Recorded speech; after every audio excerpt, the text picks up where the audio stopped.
since we have known the syllabus right now, the syllabus what I have given to you is all about 8 concepts, 8 topics in second PUC statistics, which gives you 156 marks.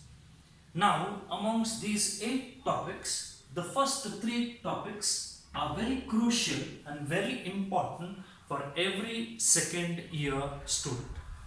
These 3 topics gives him almost 62 marks. 62 marks is not a small number, students. 62 marks makes the students get first class. Yes or no? So, this 62 marks, when it is very much important, now what you have to do, you may be a student who have just passed in statistics with just 30 in the first year, or you may be a 100% student. Whoever you are, the first 3 topics are very important for each one of you. You have to be thorough with every sentence, every word that is mentioned in these 3 concepts. That has been explained to you, that is given a definition to you, a formula it may be, a merit it may be, a demerit it may be, advantages it may be, disadvantages it may be, a formula it may be, a concept it may be, a small concept, whatever it may be. You have to be thorough with each and every concept from these 3 topics. Okay, so how you have to do? In short to say, thorough means you should know in that particular sentence or a line where there is a comma, where there is a full stop. Such should be the thorough of these 3 concepts. Okay, and I know you will be able to do it. Interestingly, students, these 3 concepts are very, very, very easy concepts. Very easy concepts. We don't use any scientific formulae in these 3 concepts. No scientific formula in this. Okay, and very important thing is it's only just a mere fractions, and we are expressing it in terms of percentages or in terms of some 1000 per 1000 or per 100 or per whatever it is. In that particular rate we are going to do it, but very easy concepts are this.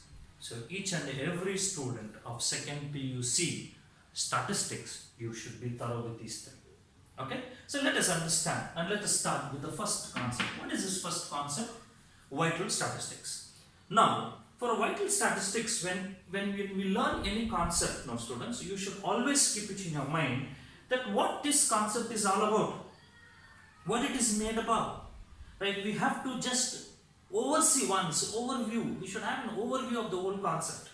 And once we have an overview of the whole concept, easily every concept, every small definition, every formula, every point that is being mentioned in that can be easily understood and easily remembered and easily applied. We can easily apply it. Okay, so what it is all about. So when we just go through it, now once we go through that whole, what it is all about, something we see, it's all about related to something about human population, students. Human population. Now, what is this human population? The first thing is, let's understand what do you mean by this word called as population. Population means, we have learned in first year, population is all about collection of units. Collection of books, you can call it as a population of books. Collection of chairs, we can call it as population of chairs. Right? Collection of chalks, when you start saying that, it's all about population of chalks. Collection of trees, when we collect so many trees, we say it is a population of trees. Look at that. Population is all about totality of units under statistical consideration. Okay. So now we are not speaking about all those things. We are not speaking about all those kind of things where we are collecting, but we are speaking about human population. Right? Collection of people. Right? Group of people. And we call that to be as human population. Now in human population, students, okay, in human population, there are some activities, there are some events that take place. Understand? There are some events that take place in human population. What are those events that takes place in human population? And those events are very key, very important events that are taking place in human population. Why they are very important events? Why they are called as an important events? Because they change the scenario of that whole group or that whole family or the population.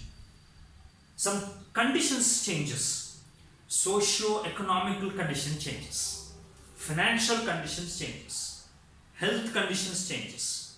Everything happens, everything changes because such events are affecting the human life. That is the reason why they are called as vital events, or they are called as important events. Or they are called vital events. In statistical term, they are called as vital events. Now, what are those vital events? What are those vital events? Number one, what it is? Births. What they are called? Births. Birth is a very important event in human life. Yes, it's very important. Why? Because when any birth takes place at home, it will be such a joy to see a newborn, to see a new baby coming into a family, added into a family, right? Which brings joy, which brings happiness, right? Which unites a family, right? There's something that changes, that takes place, and that particular family has to bear so many other expenses because of that. Some conditions changes, economical condition changes, financial condition changes, so many things happen. So that's a very important event in human life, birth. Likewise, another event,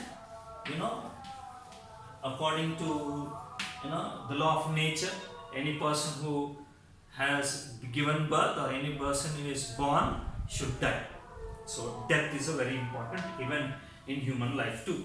So when we say death is an important event in human life, why, sir? Again you may question why. Yes, it's an important event because when any death takes place at home, again it changes the whole scenario. Yes or no? Yes, it changes. It changes completely the whole atmosphere of the family. People will become sad. Some people will become mentally ill certain times because the prime member or any member of the family will be attached, is passed away and is no more with them. Definitely there is a change that takes place. Again, financial conditions may change, right? Some families, breadwinner may die, and that moment of time again the conditions vary.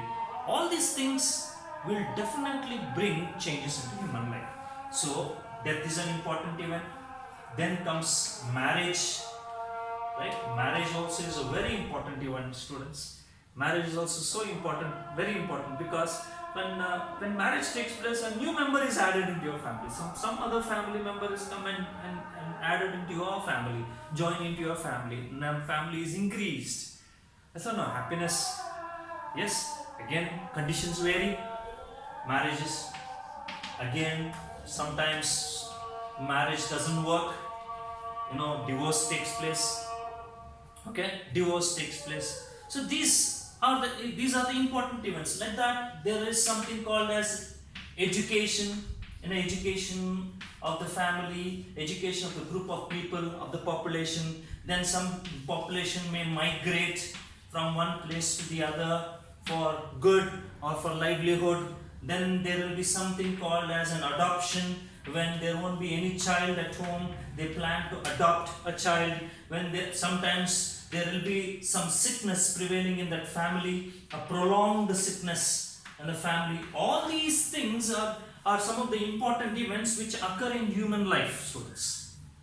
Which occur in human life. I know maybe some board may be shining, but I will just tell you: births, deaths, marriage, divorce, education, migration, adoption, sickness, etc. All these are important events which takes place in human life. Okay, because they change. I told you, they change the whole scenario. Now, for this, if I just speak about a particular area, say for example this Keshwapur area, this area of Keshwapur. So this particular area, when I speak about the births, I just went and did a survey and I found there are something around 40 births have taken place.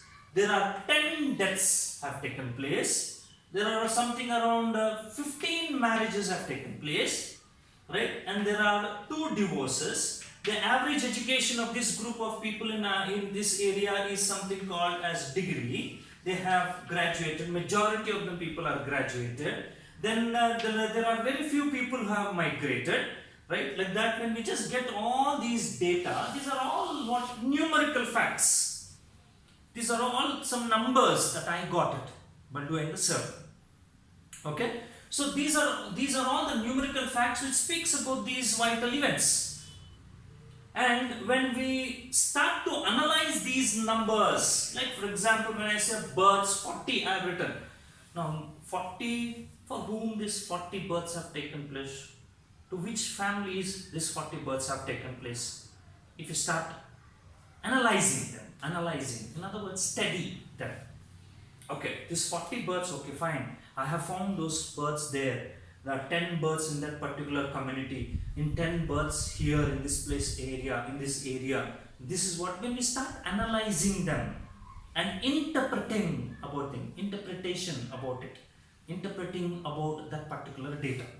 Okay, 10 people from this community, 10 are girls, 10 are boys. Like that, when we start analyzing and interpreting about this particular numbers which speaks about the vital events. Okay, analyze means study and interpretation. When we do it, such a study is called as vital statistics. I give the definition little bit clearly, follow it. Vital statistics is a branch of statistics which deals with analysis and interpretation of vital events. Okay, analysis and interpretation of numerical facts. Analysis and interpretation of numerical facts regarding vital events occurring where? In human population.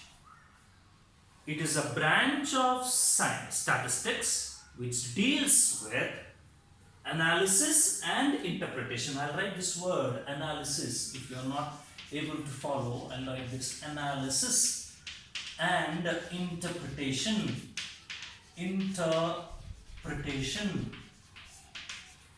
Analysis and interpretation of numerical facts regarding vital events which occur in human population is called as vital statistics. Okay, human population. Fine.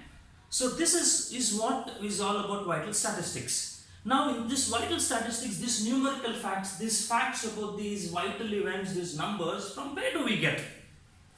Right? There should be some source, right? From where we can get this data.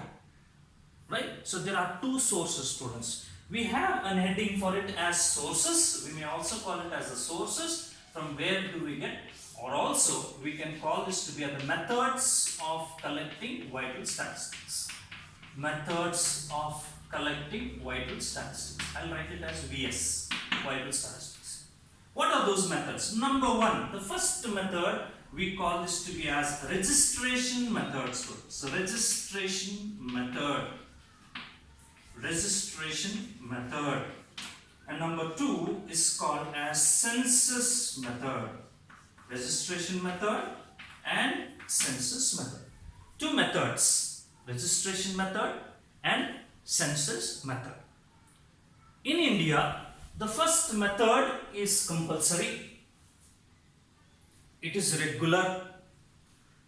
Okay, it is official, important, legal. Okay, it has to be done. This method will be there. Why? See, in India, this is a tradition, this is a custom of each and every person, right? Whoever in whichever family a person is born, a child is born, okay, what happens?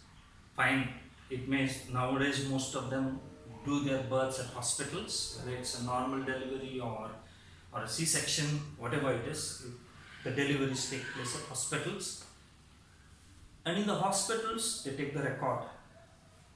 They take the record of the child, okay, father's name, mother's name, age of the father, age of the mother, address, nationality, religion, caste, everything they are taking.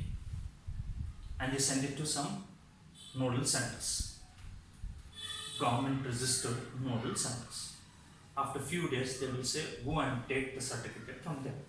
Okay, the parent will go after certain days, some 20, 25, 21 days. After 21 days, they go there and they collect the data. Okay, they collect the certificate, which we call it to be as a birth certificate. Any birth that takes place at your house has to be registered, and when it is registered, a certificate will be given, which is called as a birth certificate.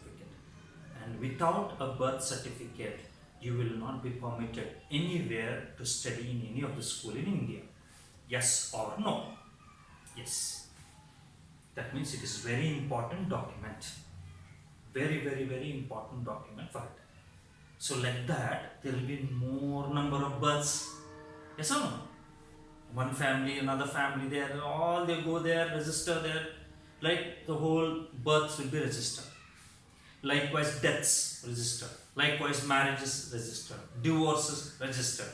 All that data will be there in the registration offices. Yes or no? So all the data will be there in the registers of that government office, whether it is a municipal office, corporation office, panchayat office, or even a hospital records. That all data will be there. That register is the source for us. From that register we can get the data. So the register is the source, and the method of collecting that data from that particular source is called as registration method. Okay, register is the source. All the data is been entered in registers. They are entered in register, and when we go and collect the data from those registers, that method is called as registration method. As I said, in India it is regular, in India it is periodic, or not periodic, I can say it is important, mandatory, compulsory, right? And it has to be done. That's it. Law. It's a law that we have to do it. So when you want it, you go there on a particular day, you go collect the data, you will get it. Vital status. So all these data will be getting it. Likewise, there is another method which is called as census method. In India, we do collect this data once in 10 years, students. How many? Once in 10 years, students. When we collect the data once in 10 years, right, this method is called as census method. 2011 is one census, 2021 is the another census. Now next year would be going to be the population census year. In this 2021, we are going to have the census. What you are going to do? We go to each and every family, take all the data there, everything, birth, death, everything, we take it, do it. Yes or no? So from there we can get the data. Now, we are in the year 2020, correct? Next year is going to be a census year. Now if ever you want to know exactly today, May 18th, 2020, I want to know what is the population status of India, if you want to know. Then we have a method which is called as analytical method, students. Analytical method. I'll close the class by giving this up. After giving this method explanation, it is called as analytical method. That method has a formula. It is given as PT is equal to P naught plus B minus D plus I minus E. P naught plus B minus D plus I minus E.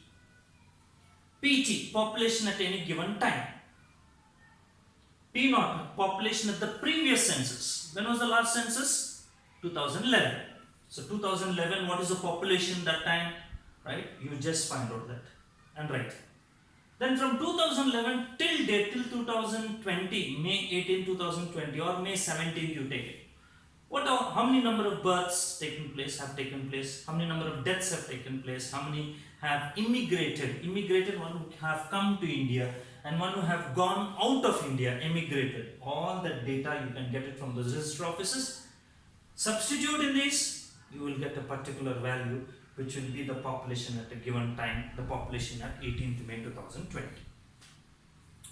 Okay, so this is all we have regarding something in a bit about human population. Now we need to study more about it. So in the next class I will explain about the uses and then how to go about in the next what is that it is. It's all about measurement of population. It's all about measuring fertility rates or death rates. This is what we need to do. Okay, thank you very much. Have a nice day.